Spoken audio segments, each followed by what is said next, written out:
Welcome to Mountain Mama's Home. I have a really fun video for you today. I have a thrift clothing haul try-on for you from a summer thrift clothing haul from a place that you guys are gonna love if you don't already shop there. All right, this dress is definitely my favorite. This is gonna be a favorite. This is one of my favorite dresses.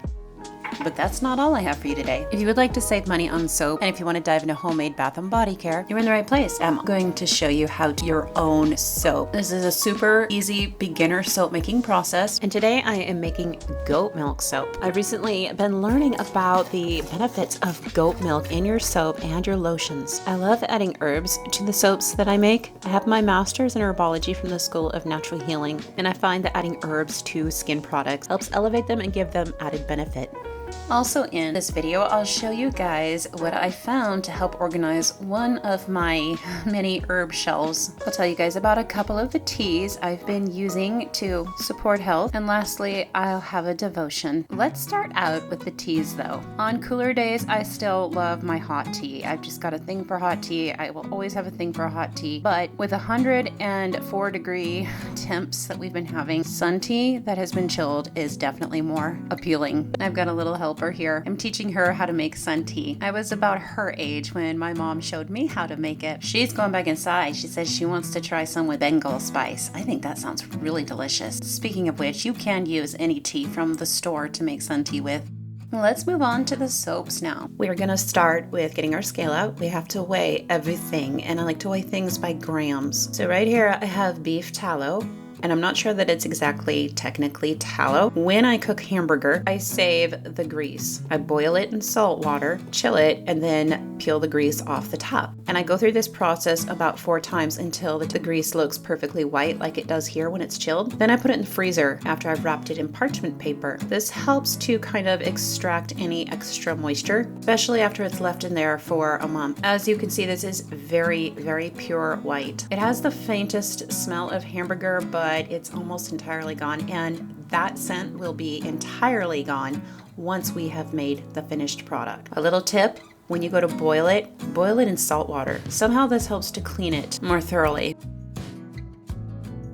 We're going to convert this to grams. So every scale should have a converter. You just hit the unit button, and here's what we have in grams. Now I'm going to take this to my soap calculator. I love Brambleberry's soap and lye calculator. So this calculates the lye and all of the proportions that you're going to need. I like it because it also enables you to add other ingredients if you would like to add other fats or oils. We're just going to click the lye calculator here, and now we input that we are making a solid soap. We need to select that the measurement unit is grams, and I want a 3% soap here. So that's 3% super fat. I'm sorry that this is not the best quality here. I'm selecting that I'm using beef tallow, and then it gives me my recipe. It's as simple as that.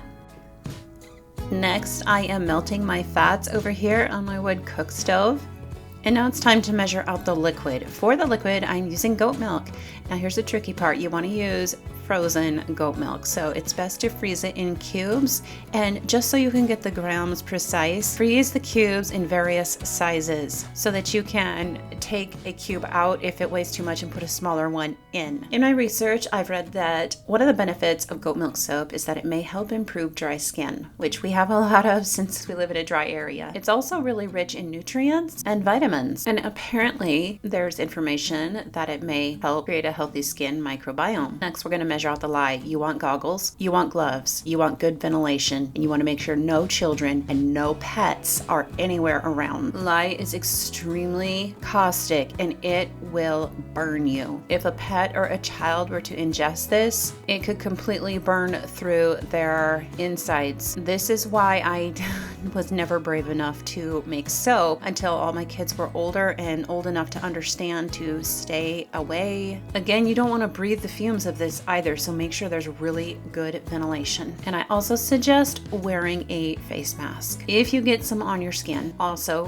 when you're cleaning up after this, you want to use cold water, not hot, and you want to use vinegar. Vinegar neutralizes it. All right, so let the fun begin. I'm going to add the lye very, very carefully to the ice cubes. Chemical reaction is going to take place right now, and it's going to make these hot. It's going to completely melt them and make the liquid hot.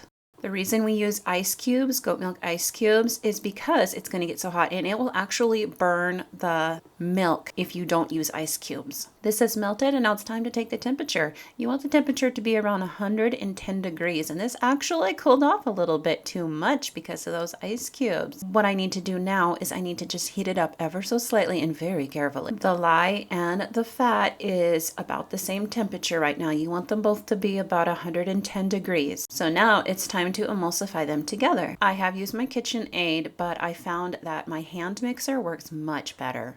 Two of my boys have such dry skin, and I've been buying lotion, but we're just going through so much that I have to figure out something to do that is healthy yet still affordable. All the lotions for them are really expensive, and some of them have some really bad ingredients. I was watching a video by Homesteading. It was the one where they were interviewing the soap maker, and they were talking about the benefits of goat milk soap. That is something I had been planning to get into, so I decided I need to make some soap now. I've got this milk, extra milk that I need to get rid of, so I made ice cubes with it, and I'm making goat milk. It's not colloidal oatmeal, it's just powdered, finely powdered oatmeal, and honey. So that's what I'm trying today. Eventually, I'm gonna try to make some soap for teenagers with like acne problems. I'm gonna look up for some of the acne soaps. I'll probably have clay and charcoal in those ones. This one today is just a nice soothing skin soap. All of my ingredients are about the same temperature. My milk and lye is about 110 degrees. Yeah, and the grease here is also about 110 degrees. For safety reasons and easy cleanup, I like to do this in my kitchen sink. Since lye is so caustic, I don't want 2 containers with lye that I have to clean. So I am pouring my fat into the lye milk concoction. You're supposed to do this the other way around. I don't want to though.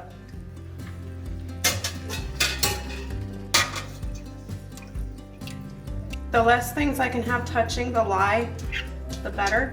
The easier the cleanup will be.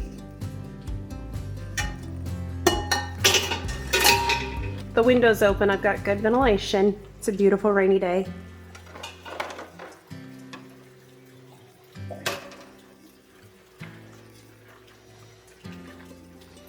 I need to work fast because everything is already starting to cool down pretty quickly.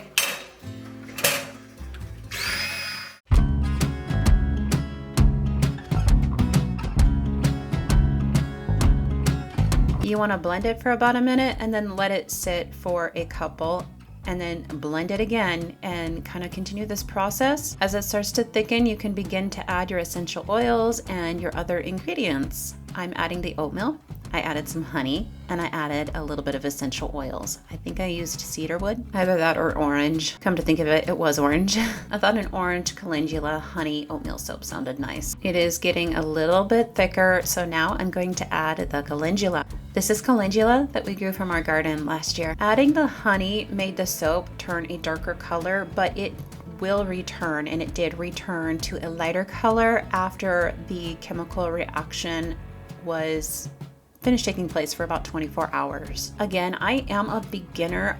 It may have been that the honey was burned. The solution here, the soap, was quite cool, so I'm not sure that's what happened. I know there's a reason, and I know there's a trick around getting it to turn brown like this. You want to blend it until it begins to leave a trail or trace, I believe it's called. And here you can see it left a trace or a trail. Once it does this, it's ready to go into the soap molds. You don't want to wait too long, and you don't want to lollygag. Once it starts to do this, it's going to cool fairly quickly. And if you don't get it in the soap molds in time, it can be difficult to get into the soap molds because it does start to thicken quite quickly.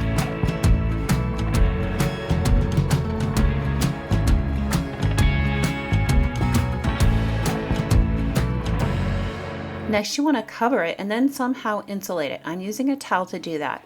This helps keep some of the heat in, which is supposed to slow some of the chemical reaction down. Again, I'm not sure why we do this, but I know it's an important step. Next is clean up. Please be so careful when you're doing this. You don't want to get any of this on your skin. Again, it will burn if you do. So vinegar is what helps neutralize it in case you do. I'm cleaning with cold water, dish soap, and vinegar, straight vinegar. It is now 24 hours later and we have another rainy, cloudy day. It's time to pull the soap out and take it out of the molds. This is the fun part.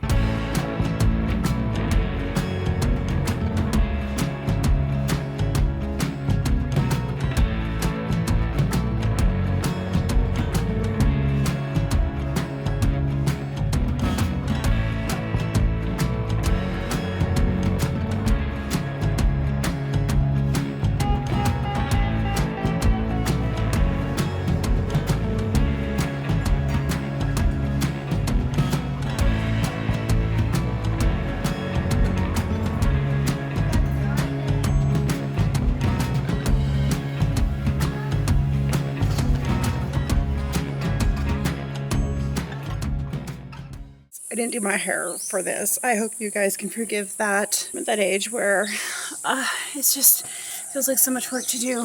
The hair and the makeup and the outfit. Whew, you're tired just thinking about it. Anyways, okay. It's very early. I have been up since 5 something and it's now 6:41.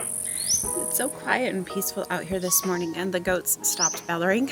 Nice, so you don't have to listen to that. I've been looking for a clothing company for quite some time for myself. I usually get my children's clothing on clearance. I usually wait for end of year sales and then size up, and it's just a way that I save money and get them new clothes that will last them. For myself, I usually always buy secondhand, and I wanted to find a clothing company that was a little bit more of a step up from Goodwill, because when you go to Goodwill, you're looking for something that is kind of like a unicorn, a needle in a haystack.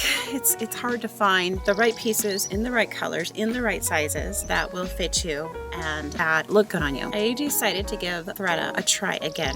Tried ThredUp years ago, liked the clothing. I didn't like selling through them as much, but I did like buying from them. So I decided to give them a try again. One of my favorite things about ThredUp is that you can use the filters to find exactly what you're looking for. So you can find dresses that are maxi dresses, you can find midi dresses, you just put in what you're looking for. You can type in the colors you're looking for, which really simplified things for me. The size, it made shopping for summer dresses super fast, which I like because I'm not a person who's crazy about shopping for clothing. I'm more of a jewelry person, but it just made the whole process of finding dresses that would fit, that were my style, my colors, super simple. I think it probably took 20 minutes to find 4 dresses. Then I went shopping for dresses for my daughter for her birthday, because my oldest daughter, she's got a birthday this month, and so I wanted to find her some dresses. I found a whole bunch of dresses for her. In fact, my husband and I,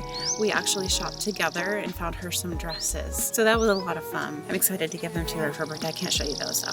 They're hers and for her birthday. The reason that I chose ThredUp, I looked at New Flora, I looked at a couple other companies. I personally would never spend close to $100 on a dress. I can't do that, and I don't want to do that. And I did not want to market a company or share a company with all of you guys where you felt pressured to go and spend $100 on a dress. I had the feeling that most of you probably are in the same boat as I and would not do something like that. So I wanted to find a clothing company that would work well for me, because I knew if it worked well for me, it would probably work well for you guys as my audience. And when I landed on ThredUp again, I knew that I had found what I was looking for. The dresses are very affordable. One of the other filters you can put in is your price range. So I put in the price range. I didn't want to spend more than 15, but I put in a price range of 20 just in case there was a dress that was like $16 or $17 that I just had to have. And so that's how it works. So you use the filters and you go shopping. You can find really nice clothing, beautiful clothing, almost new clothing. And sometimes there is new clothing that is just right for you and in your budget. This one's more of a top. It's got these cute sides that are really great if you have hips, because they help to, I don't know, something about the style helps to make your hips look, I don't know, I guess where they're supposed to be. I really don't know. But I liked this because I like animal print. A little bit screams 80s, but it's so comfortable. And I think it's like a linen. It's a thick linen. It's cool enough for summertime. On cooler days, this wouldn't work. Like this week, it's been 100 degrees, over 100 degrees. So I don't think this would be nice for 100 degree weather. But during the early summer and latter summer and into fall and even maybe some spring, and it could be worn with jeans too. So I do like this a lot.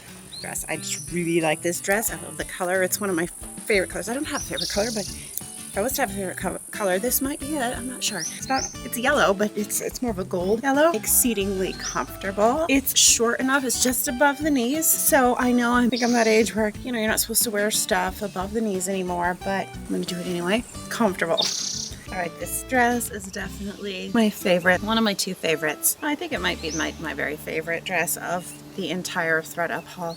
This dress, I feel like, just screams me. I love the colors. It's got the orange, it's got the teal, it's got the beige. It's perfect for me. I love it. Okay, I think this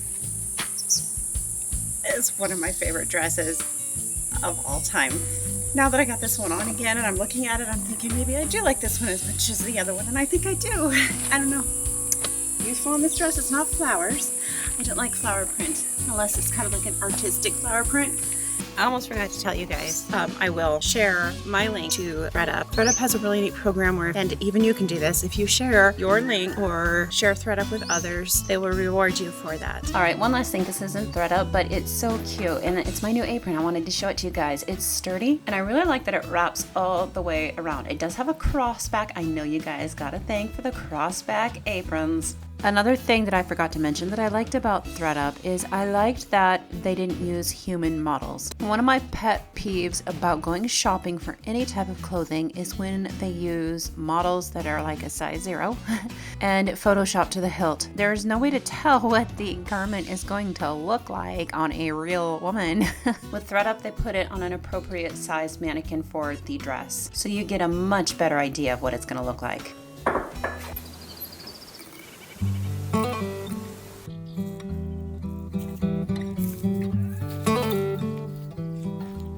For the devotional portion of this video, it just seemed appropriate to me to talk about body positivity, especially since it seems like we women can't even go shopping. Like I mentioned before, we see these models that are photoshopped or made to look completely different than they actually look. I was even reading that even on plus size models, they will photoshop the neck so that the neck looks slender because that somehow makes the whole outfit look better, I guess. I don't know. All right, so I'm in my 40s. I've kind of had it. It makes me angry that we women feel like we have to put a bunch of unhealthy chemicals and unhealthy lotions on our face and in our hair. I was looking back at a photo of Miss America from, I think it was like 1928. She had long, beautiful, curly, and may I say, very frizzy hair. When did that go out of style? When did women looking like women looking real go out of style? Something that I love to think about and love to dwell on, though, and it almost just brings me to tears, is that God doesn't care about any of that. He loves us. He loves our bodies the way that they are. He doesn't care if we have wrinkly skin, if we're overweight, if we're underweight, if our hairstyle is outdated. On the same note, though, it is important that we take care of our bodies. 1 Corinthians 6:19 says, "Do you not know that your body is a temple of the Holy Spirit within you, whom you have from God, and that you are not your own?" Since we're on the topic, it wouldn't be complete if we didn't include 1 Peter 3:3-4. Your beauty should not come from outward adornments, such as elaborate hairstyles and the wearing of gold jewelry or fine clothes. Rather, it should be that of your inner self, the unfading beauty of a gentle and quiet spirit, which is of great worth in God's sight. And of course, last but not least, Proverbs 31:30. Charm is deceptive and beauty is fleeting, but a woman who fears the Lord is to be praised. Isn't that just the complete opposite of what the world would tell us? I like God's word much more.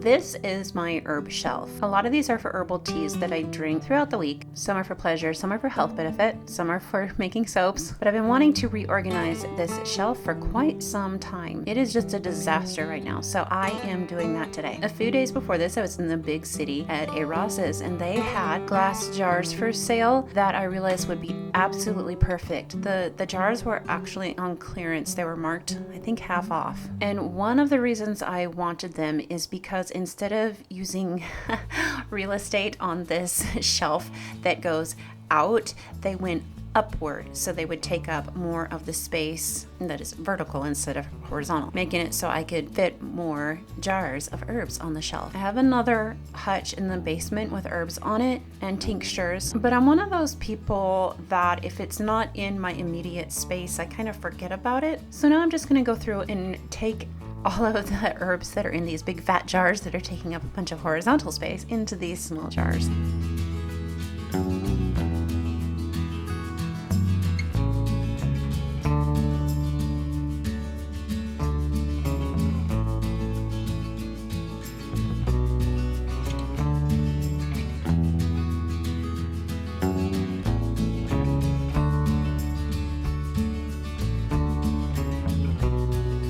Thank you so much for watching to the end. If you enjoyed this, please give it a thumbs up. Consider sharing the video and leave a comment. Tell me what you think. By the way, what you're seeing now is a preview to an upcoming video where I'll be sharing more lotions and salves. If you've enjoyed this video and would like to see more from me, please consider subscribing and hitting the bell for notifications.